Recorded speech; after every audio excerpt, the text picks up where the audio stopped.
நாடு முழுவதும் பல குற்ற சம்பவங்கள் நடந்துகிட்டு தான் இருக்கு. காவல்துறையினரும் விசாரிச்சுக்கிட்டு தான் இருக்காங்க. அது மாதிரியான பல குற்ற சம்பவங்களின் தொகுப்பு தான் நிகழ்தகவு.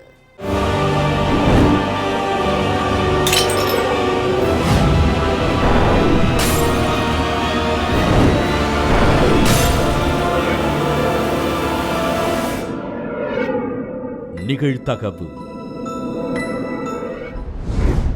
மெரினா மணற்பரப்பில் வெட்டுக்காயங்களுடன் கிடந்த ஆட்டோ ஓட்டுநரின் சடலத்தை கைப்பற்றி விசாரணை மேற்கொண்ட போலீஸ்.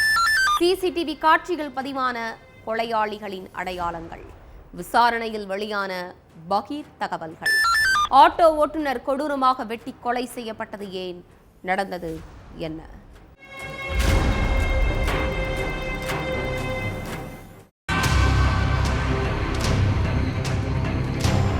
மெரினா கடற்கரையோரத்தில் பொதுமக்கள் சிலர் வாக்கிங் போறதுக்கும் கடல் அலைகளை ஆர்வமா பார்வையிடுறதுக்கும் வந்திருக்காங்க. அப்போ மணற்பரப்புல இளைஞர் ஒருத்தர் கை, கால், முகம்னு எல்லா இடங்கள்லயும் வெட்டு காயங்களோட உயிரிழந்து கிடந்தாரு. இதை பார்த்து அதிர்ச்சி அடைந்த பொதுமக்கள் போலீஸ் ஸ்டேஷனுக்கு போன் பண்ணி தகவலை சொன்னாங்க. உடனே சம்பவ இடத்துக்கு வந்த போலீஸ் உயிரிழந்த நபர் யாருன்னு தெரிஞ்சுக்கிறதுக்காக அவருடைய சட்ட பாக்கெட்ல ஐடி ப்ரூஃப் ஏதாவது இருக்கான்னு பார்த்திருக்காங்க. அப்போ ஏடிஎம் கார்டு ஒன்னு இருந்திருக்கு. அந்த கார்டை கைப்பற்றி ஆய்வு பண்ணதுல உயிரிழந்தவர் சாஸ்திரி நகரை சேர்ந்த அந்தோனின்னு போலீஸுக்கு தெரிய வந்திருக்கு.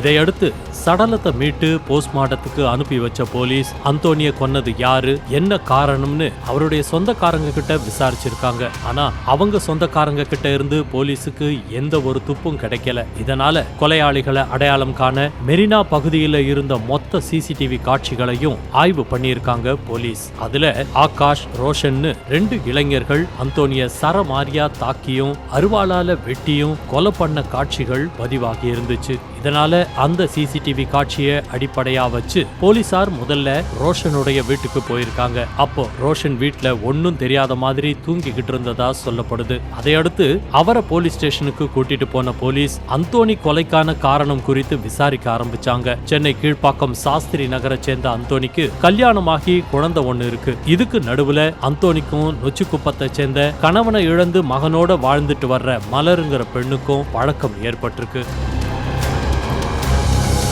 கணவனை இழந்து ரொம்ப கஷ்டத்துல இருந்த மலருக்கு அந்தோனியோடைய பேச்சு கொஞ்சம் ஆறுதலை கொடுத்திருக்கு. அதுக்கு பிறகு அந்தோனிய முழுசா நம்பின மலர் அவர் கூட போன் பேசுறது, வெளியில போகிறதும் இப்படியே இருந்திருக்காங்க. ஆனா 2 பேரும் நட்பா பழகிறது மலருடைய மகன் ஆகாஷுக்கு சுத்தமா பிடிக்கல. இதனால தன்னுடைய தாய் மலரை கண்டிச்சிருக்காரு ஆகாஷ். நீ எதுக்கு அந்தோனி கூட பேசுற? நீ அவன் கூட பேசுறது எனக்கு சுத்தமா பிடிக்கல. அக்கம் பக்கத்துல உள்ளவங்க எல்லாம் தப்பா பேசுறாங்க. அதனால நீ அவனோட பழகிறத நிப்பாட்டுன்னு திட்டி இருக்காரு. அதே மாதிரி அந்தோனிக்கும் போன் பண்ணி திட்டி இருக்காரு ஆகாஷ். ஆனா அடுத்த மறுநாளே மலருடைய வீட்டுக்கு போயிருக்காரு அந்தோனி. அப்போ அந்தோனிய பார்த்து கோபத்தோட உச்சத்துக்கு போன ஆகாஷ், நீ இனிமே எங்க வீட்டுக்கு வராத, உன்னால எங்க அம்மாவை எல்லாரும் தப்பா பேசுறாங்க, அதே மாதிரி போன் பேசுறதையும் நிப்பாட்டிக்கோன்னு மிரட்டி இருக்காரு. ஆனா இதை கேட்க மறுத்த அந்தோனி ஆகாஷ் கூட பயங்கரமா வாக்குவாதத்துல ஈடுபட்டு இருக்காரு. இதனால கடும் ஆத்திரமடைந்த ஆகாஷ் நடந்த எல்லா சம்பவத்தையும் தன்னுடைய நண்பன் ரோஷன் கிட்ட சொல்லி புலம்பி இருக்காரு. அதையடுத்து 2 பேருமா சேர்ந்து அந்தோனிய கொலை பண்ண திட்டம் போட்டிருக்காங்க. சம்பவத்தன்னைக்கு அந்தோனி மெரினா கடற்கரையில உள்ள மணற்பரப்புல உட்கார்ந்துகிட்டு இருந்திருக்காரு. இதை தெரிஞ்சுக்கிட்ட ஆகாஷும் அவருடைய நண்பன் ரோஷனும் கீழே கிடந்த கல்லு, கட்டன்னு எல்லாத்தையும் எடுத்து அடிச்சிருக்காங்க. அதையடுத்து மறைச்சு வச்சிருந்த அருவாளை எடுத்து அந்தோனிய சரமாரியா கை, கால், முகம்னு எல்லா இடங்களையும் கொடூரமா வெட்டி கொன்னுட்டு தப்பிச்சு போயிட்டாங்க. இந்த தகவலை கேட்டு சம்பவ இடத்துக்கு வந்த போலீஸ் சிசிடிவி காட்சிகளை அடிப்படையா வச்சு ரோஷனை அரெஸ்ட் பண்ணி விசாரிச்சிருக்காங்க. அதுக்கடுத்து அந்த கொலையின் முக்கிய குற்றவாளியான ஆகாஷ் தன்னுடைய வழக்கறிஞரோட மெரினா காவல் நிலையத்துல சரண் அடைஞ்சிட்டாரு. அதுக்கப்புறம் ஆகாஷையும் தங்களுடைய கஸ்டடியில எடுத்து போலீசார் விசாரிச்சுட்டு இருக்காங்க. தமிழ்நாட்டில் ஊடுருவிய போதைப் பொருள் விற்பனை கும்பல். கல்லூரி மாணவர்கள், இளைஞர்கள், இளம் பெண்கள் தான் டார்கெட். மும்பை, பெங்களூரு, மேற்கு வங்கம், மிசோரம் மாநிலம் வரை நெட்வொர்க்கை உருவாக்கி மெத்தபெட்டமைன் விற்பனை. நைஜீரியா, காங்கோ, செனகல் நாட்டைச் சேர்ந்த 3 பேரை தட்டி தூக்கிய போலீஸ். போதைப்பொருள் வழக்கில் வெளிநாட்டைச் சேர்ந்தவர்கள் சிக்கியது எப்படி, நடந்தது என்ன?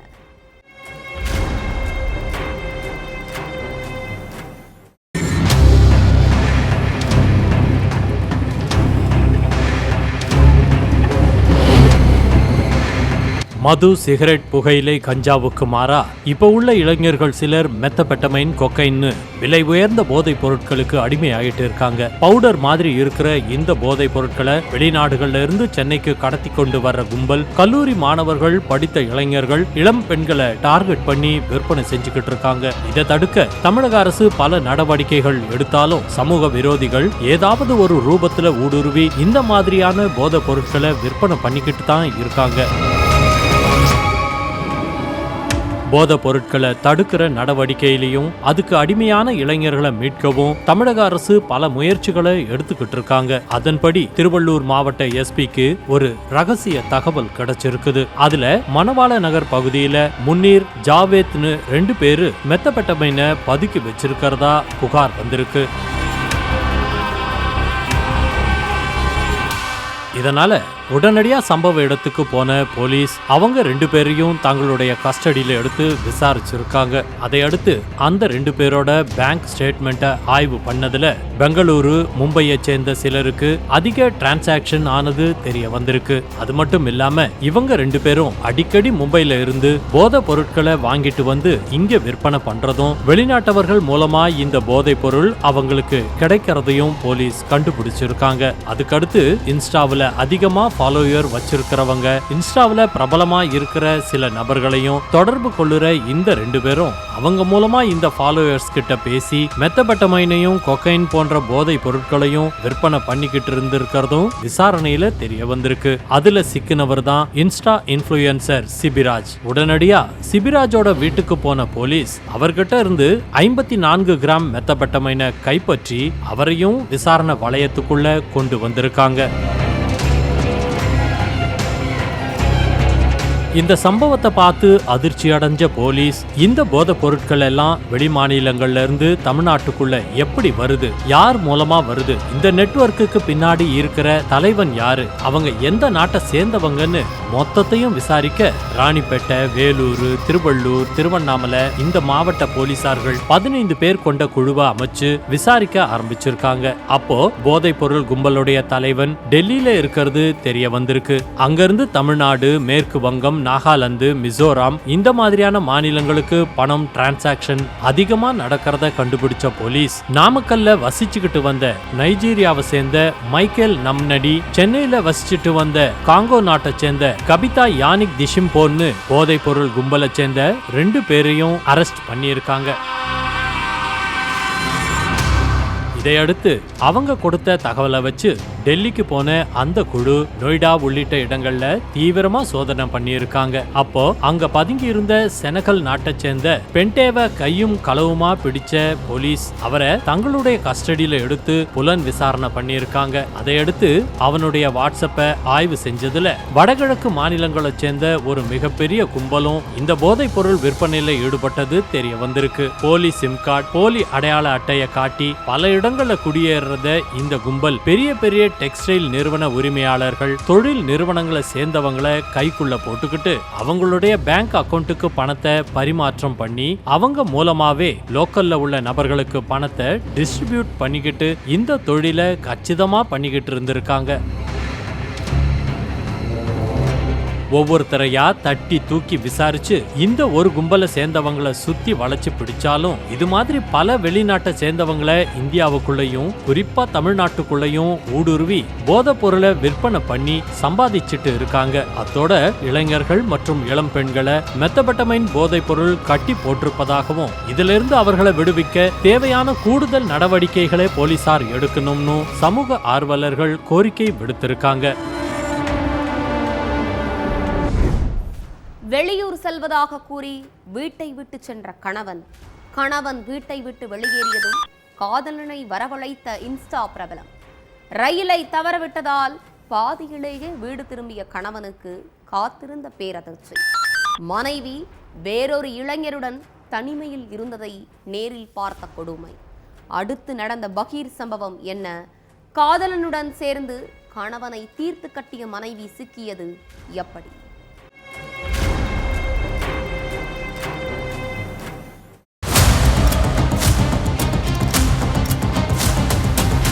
உத்தரப்பிரதேச மாநிலம் அகவான்பூர் கிராமத்துல உள்ள வயல்வெளியில 38 வயது மதிக்கத்தக்க ஆண் சடலம் ஒண்ணு கிடந்திருக்கு. முதல்ல அது யாருன்னு தெரியாம இருந்தாலும் விசாரணையில அது இன்ஸ்டா பிரபலம் அஞ்சலியோட கணவர் ராகுலோட சடலம்ங்கிறது தெரிய வந்திருக்கு. மருத்துவ பரிசோதனையில ராகுல யாரோ கழுத்தை நெரிச்சு கொலை பண்ணிட்டு துப்பாக்கியால சுட்டிருக்காங்கன்னு குறிப்பிடப்பட்டிருந்துச்சு. ராகுல கொலை பண்ணது யாரு? அவருடைய சடலம் எப்படி வயல்வெளிக்கு வந்துச்சு? அவரை எத்தனை நாளா காணோம்னு வீட்டுல உள்ளவங்க ஏன் இன்னும் கம்ப்ளைண்ட் கொடுக்கல?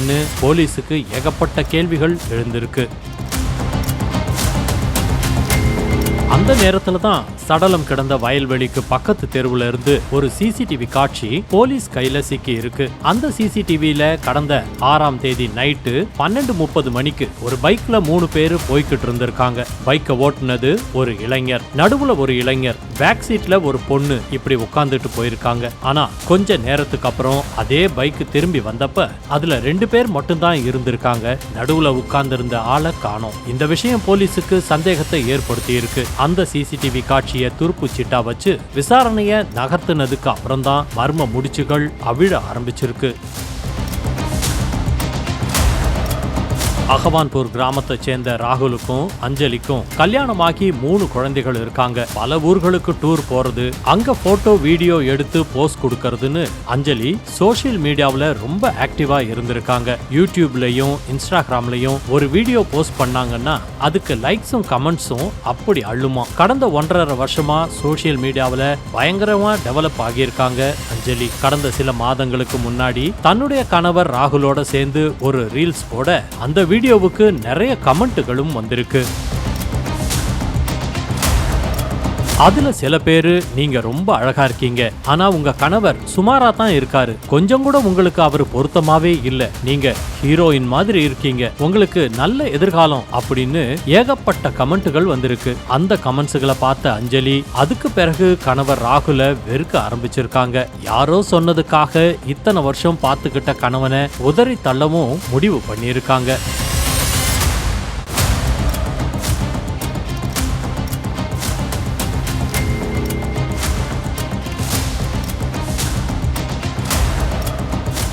ஒரு நாள் வீடியோ ஷூட்டுக்காக அஞ்சலி வெளியே போயிருந்தப்ப அதே கிராமத்தை சேர்ந்த இன்னொரு யூடியூபரான அஜய்ங்கிறவர் கூட அஞ்சலிக்கு பழக்கம் ஏற்பட்டிருக்கு. நானும் யூடியூபர், நீயும் யூடியூபர், ஏன் நாம 2 பேரும் சேர்ந்து வீடியோ கிரியேட் பண்ணக்கூடாதுன்னு அஜய் கேட்க அதுக்கு அஞ்சலியும் ஓகே சொல்லியிருக்காங்க. அப்பல இருந்து அஞ்சலியும் அஜயும் சேர்ந்து ரீல்ஸ் எடுத்து வீடியோ போஸ்ட் பண்ணிக்கிட்டு இருந்திருக்காங்க. அதுலதான் 2 பேருக்கும் நடுவுல ரொம்பவே பழக்கம் ஏற்பட்டு திருமணத்தை மீறின உறவா மாறியிருக்கு. 3 குழந்தைகளை கவனிக்க அஞ்சலி எந்நேரமும் இன்ஸ்டாகிராம், யூடியூப்னு செல்போனையே நோண்டிக்கிட்டு இருந்திருக்காங்க. நீ இப்படியே பண்ணிக்கிட்டு இருந்தா குடும்பம் என்னாகும், பசங்களுடைய வாழ்க்கை என்னாகும்னு கேட்டு ராகுல் அஞ்சலிய சத்தம் போட்டிருக்காரு. அதோட அஜய் கூட அஞ்சலி ரொம்ப நெருங்கி பழகிறது ஆரம்பத்துல இருந்தே ராகுலுக்கு பிடிக்கல. அஜய் கூட பேசாத, பழகாத, வீடியோ போஸ்ட் பண்ணணும்னா நீ மட்டும் தனியா ரீல்ஸ் பண்ணி வீடியோ போடு, எதுக்கு அவன் கூட சேர்ந்து வீடியோ போடுறன்னு கேட்டு பல முறை சண்டை போட்டிருக்காரு. ஆனா அதெல்லாம் துளியும் கண்டுக்காம தான் இஷ்டம் போல அஜய் கூட ரீல்ஸ் போடுறது, வெளியூர் போறதுன்னு ஜாலியா இருந்திருக்காங்க அஞ்சலி. இந்த சூழல்ல தான் வேலை விஷயமா வெளியூர் போறதா சொல்லி ராகுல் வீட்டை விட்டு கிளம்பி இருக்காரு. ஆனா ட்ரெயினை மிஸ் பண்ணிட்டது பாதியிலேயே வீட்டுக்கு திரும்பி இருக்காரு. வீட்டுக்குள்ள காலடி எடுத்து வச்ச உடனேயே அங்க அஜயோட சத்தம் கேட்டிருக்கு. என்ன இதுன்னு சந்தேகத்திலேயே பெட்ரூம்குள்ள போய் பார்த்தா அங்க அஞ்சலியும் அஜயும் கணவன் மனைவி போல தனிமையில இருந்திருக்காங்க. இத்தனை நாளா சந்தேகப்பட்டது சரியா போச்சுன்னு சொல்லி ஆத்திரத்தோட உச்சிக்கு போன ராகுல் மனைவி அஞ்சலியையும் அஜயையும் அடிச்சிருக்காரு. அன்னைக்கு நைட்டு ராகுல் தூங்குனதுக்கு பிறகு காதலன் அஜய்க்கு போன் பண்ணி பேசின அஞ்சலி கணவன் ராகுல் கதையை இன்னைக்கு நைட்டே முடிச்சாகணும், இல்லனா நாம சந்தோஷமாவே இருக்க முடியாதுன்னு சொல்லியிருக்காங்க. அதுக்கு பிறகு 2 பேருமா சேர்ந்து ராகுல் கதையை முடிக்க பிளான் போட்டிருக்காங்க. அஞ்சலியும் அஜயும் துப்பட்டாவால ராகுலோட கழுத்தை நெரிச்சு கொலை பண்ணியிருக்காங்க. அதுக்கு பிறகு அஜயோட பைக்ல ராகுலோட சடலத்தை தூக்கிட்டு போக பிளான் பண்ணியிருக்காங்க. அஜய் பைக் ஓட்ட நடுவுல ராகுல் சடலத்தை வச்சுக்கிட்டு பின்சீட்ல அஞ்சலியும் உட்கார்ந்துட்டு போயிருக்காங்க. வீட்ல இருந்து 5 கிலோமீட்டர் தூரத்துல உள்ள ஒரு வயல்வெளியில ராகுலோடைய சடலத்தை வீசினது மட்டும் இல்லாம அஜய் தான் வச்சிருந்த துப்பாக்கியால ராகுல 4-5 முறை சுட்டுட்டு 2 பேருமா அங்கிருந்து எஸ்கேப் ஆகியிருக்காங்க. விசாரணைக்கு அப்புறம் அஞ்சலியையும் அஜயையும் அரெஸ்ட் பண்ண போலீஸ் அவங்க 2 பேரையும் ஜெயில அடைச்சி கம்பி எண்ணெய் வச்சிருக்காங்க. குழந்தையுடன் மருத்துவமனைக்கு சென்ற மனைவி வீடு திரும்பாததால் பதறிய கணவன். காணாமல் போன மனைவியை கண்டுபிடித்து தரக்கோரி காவல் நிலையத்தில் புகார். சாதாரணமாக நடத்தப்பட்ட விசாரணையில் வசமாக சிக்கிய பெண்ணின் தோழி. 28 நாட்களுக்கு பிறகு வெளிவந்த அதிர்ச்சி தகவல்கள்.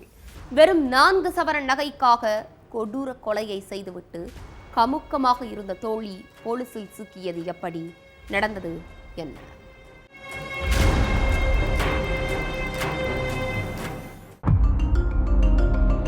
3 வாரத்துக்கு முன்னாடி பெரியார் சில பக்கத்துல உள்ள பஸ் ஸ்டாண்ட்ல 1.5 வயதான ஒரு ஆண் குழந்தை அழுதபடி கூட யாருமே இல்லாம தன்னந்தனியா இருந்திருக்கு.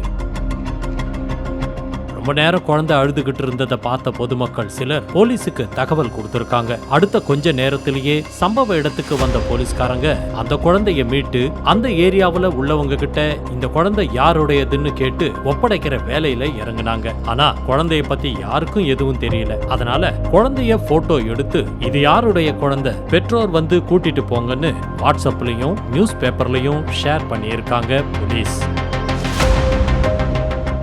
குழந்தையோட போட்டோவை ஷேர் பண்ண சில மணி நேரத்திலேயே ஸ்டேஷனுக்கு ஓடி வந்த சக்திவேலுங்கிறவரு, சார் இது என்னோட குழந்தை அப்படின்னு சொல்லியிருக்காரு. சக்திவேல் அன்னைக்கு ஈவினிங் தான் ஸ்டேஷன்ல ஒரு மிஸ்ஸிங் கம்ப்ளைண்ட கொடுத்திருந்தாரு. அதையடுத்து அவர்கிட்ட குழந்தைய ஒப்படைச்ச போலீஸ், பிள்ளைய ஒழுங்கா பாத்துக்க தெரியாதா, அப்படி என்ன கேர்லெஸ் அப்படின்னு கேட்டிருக்காங்க. அப்போ சக்திவேல் குழந்தைக்கு உடம்பு சரியில்லைன்னு என் மனைவி அம்சா ஹாஸ்பிட்டலுக்கு கூட்டிட்டு போனாங்க சார். ஆனா குழந்தை பஸ் ஸ்டாப்ல இருந்திருக்கான். அப்போ என் மனைவிக்கு என்னாச்சுன்னு தெரியலையே அப்படின்னு சொல்லி அழுது இருக்காரு. என் மனைவியையும் எப்படியாவது கண்டுபிடிச்சு கொடுங்க சார் அப்படின்னு சக்திவேல் கண்ணீர் வடிச்சிருக்காரு.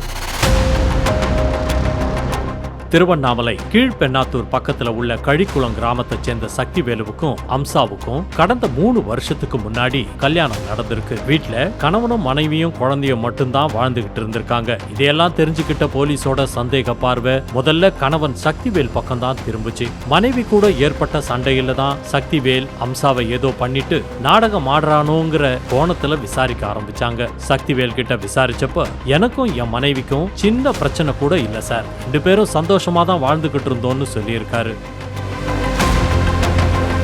சக்திவேலோட பேச்சுல மனைவிய காணோங்கிற பதற்றமும் பயமும் தெரிஞ்சதால விசாரணைக்கு பிறகு சக்திவேல் குற்றவாளி இல்லங்கிற முடிவுக்கு போலீஸ் வந்தாங்க. அப்படின்னா அம்சா எங்க போனாங்க அப்படிங்கிற கேள்விக்கான விடைய நோக்கி நகர்ந்தாங்க காவலர்கள். அம்சாவுடைய சொந்தக்காரங்க தெரிஞ்சவங்கன்னு எல்லார்கிட்டையும் விசாரணை பண்ணாங்க. ஆனா கிட்டத்தட்ட 25 நாட்களுக்கு மேல ஆகியும் அம்சாவை பத்தின எந்த தகவலும் கிடைக்கல. இந்த சூழல்ல கடந்த 7ஆம் தேதி போலீஸ் ஸ்டேஷனுக்கு போன சக்திவேல் தன்னுடைய மனைவி 4 சவரன் தங்க நகைகளை போட்டிருந்ததாகவும் அந்த நகைக்காக ஏதாவது நடந்திருக்குமான்னு சொல்லவே போலீஸ்காரங்களும் சக்திவேல் சொன்னதை வச்சு புலன் விசாரணையில இறங்கினாங்க. அந்த சமயம் அம்சாவுக்கு நல்லா தெரிஞ்சவங்க யாராவது இருக்காங்களா, அவங்க அடிக்கடி யார் கூடவாது அதிகமா பேசுவாங்களான்னு கேட்டிருக்காங்க போலீஸ். அவ யாருக்கிட்டையும் ரொம்பவே பேச மாட்டா சார், பக்கத்து வீட்டுல இருக்கிற நேத்ராங்கிற பொண்ணு கிட்ட மட்டும்தான் பேசுவா, மத்தபடி யார்கிட்டையும் பேச மாட்டான்னு சொல்லி இருக்காரு சக்திவேல். அப்போ நேத்ரா கிட்ட விசாரிச்சா ஏதாவது க்ளூ கிடைக்குமான்னு யோசிச்ச போலீஸ் நேரா நேத்ரா வீட்டுக்கு போனாங்க. போலீஸ்காரங்களை பார்த்த உடனேயே பதற்றமான நேத்ரா, என்னாச்சு சார், எதுக்கு வந்திருக்கீங்க, என்ன விஷயம் அப்படின்னு கேட்க, உங்க ஃப்ரெண்டு அம்சாவை காணோம், அதை பத்தி உங்களுக்கு ஏதாவது தெரியுமான்னு கேட்க வந்திருக்கோம்னு சொல்லியிருக்காங்க. எனக்கு எதுவும் தெரியாது சார், அவங்கள பார்த்தே ரொம்ப நாள் ஆகுது அப்படின்னு ஒரு பதட்டத்தோடவே நேத்ரா சொல்லி இருக்காங்க. இதை கவனிச்ச போலீஸ்காரங்க நேத்ரா கிட்ட விடாம விசாரணை பண்ணப்ப ஒரு கட்டத்துக்கு மேல காவலர்களோட கேள்விக்கு பதில் சொல்ல முடியாம திணறி போன நேத்ரா, நான் தான் சார் அம்சாவை கொலை செஞ்சேன் அப்படின்னு ஒரு பெரிய குண்டை தூக்கி போட்டிருக்காங்க. எதுக்காக அம்சாவை கொலை பண்ணீங்க, கொலை பண்ற அளவுக்கு என்ன கோபம்னு நேத்ரா கிட்ட விசாரிச்சப்ப பல திடுக்கிடும் தகவல்கள் வெளிச்சத்துக்கு வந்து அதிர வச்சிருக்கு. அம்சாவும் நேத்ராவும் ஒரே தெருவை சேர்ந்தவங்க, ரெண்டு பேரும் ரொம்பவே நெருக்கமா பழகிட்டு இருந்தாங்க. இதுக்கிடையில வறுமையில இருந்த நேத்ராவுக்கு அம்சா போட்டுட்டு இருந்த தங்க செயின் மேல ஒரு கண்ணு இருந்திருக்கு. நாம இப்படி கஷ்டப்படுறோம், ஆனா இவ தங்க செயின், கம்மல், மூக்குத்தின்னு எல்லாத்தையும் தங்கத்திலேயே போட்டுக்கிட்டு இருக்காளே அப்படின்னு நேத்ராவுக்கு உறுத்திக்கிட்டே இருந்திருக்கு. நகை மேல இருந்த ஆசை அம்சாவை கொலை செய்யவும் தூண்டி இருக்கு. நேத்ராவுக்கும் அதே கிராமத்தை சேர்ந்த ஆட்டோ டிரைவர் திருப்பதிக்கும் கள்ள உறவு இருந்திருக்கு. அம்சா போட்டுட்டு இருந்த நகையை கொள்ளை அடிக்கிறதுக்காக கள்ளக்காதலனான திருப்பதி கூட சேர்ந்துகிட்டு பிளான் போட்டிருக்காங்க நேத்ரா.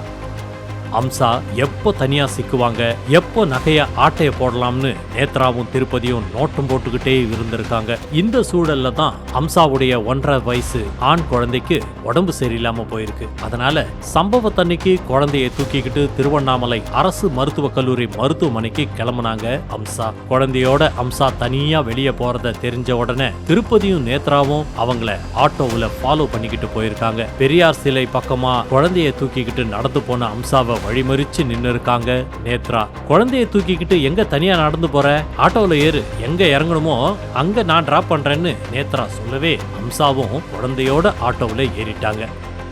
அந்த சமயம் திருப்பதி ஹாஸ்பிட்டலுக்கு போகிற ரூட்ல போகாம வேற ஒரு ரூட்ல போயிருக்கான். அதை பார்த்த அம்சா இந்த பக்கமா எங்க போறீங்கன்னு கேட்டிருக்காங்க. அதுக்கு நேத்ராவோ ஹாஸ்பிட்டலுக்கு போற வழியில தான் திருப்பதியோட வீடு இருக்கு, அவன் வீட்டுக்கு போயிட்டு ஒரு டீ குடிச்சிட்டு ஹாஸ்பிட்டலுக்கு போயிடலாம் அப்படின்னு சொல்லி அம்சாவை கட்டாயப்படுத்தி திருப்பதி வீட்டுக்கு கூட்டிட்டு போயிருக்காங்க. அங்க போன உடனே திருப்பதியும் நேத்ராவுமா சேர்ந்து அம்சாவை வீட்டுக்குள்ள தள்ளி விட்டு கழுத்தை நெரிச்சு துடிக்க துடிக்க கொலை செஞ்சுட்டு அவங்க போட்டுட்டு இருந்த 4 சவரன் செயின், மூக்குத்தி எல்லாத்தையும் திருடிட்டாங்க. அதை அடுத்து அம்சா சடலத்தை ஒரு சாக்கு முட்டையில போட்டு கட்டி இருக்காங்க. இந்த சம்பவம் நடந்தது மத்தியானம் 2 மணிக்கு.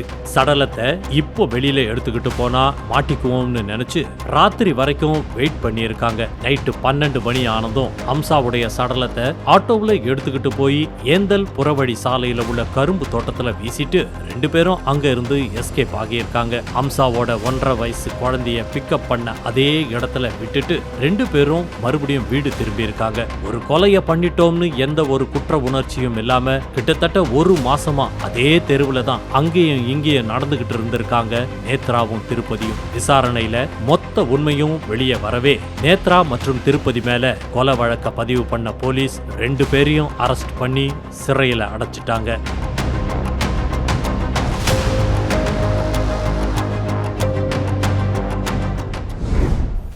ஒவ்வொரு குற்றங்களின் முடிவும் சட்டத்தின் கையில். விசாரணை தொடரும். பார்க்கலாம் அடுத்த நிகழ்தகவல்.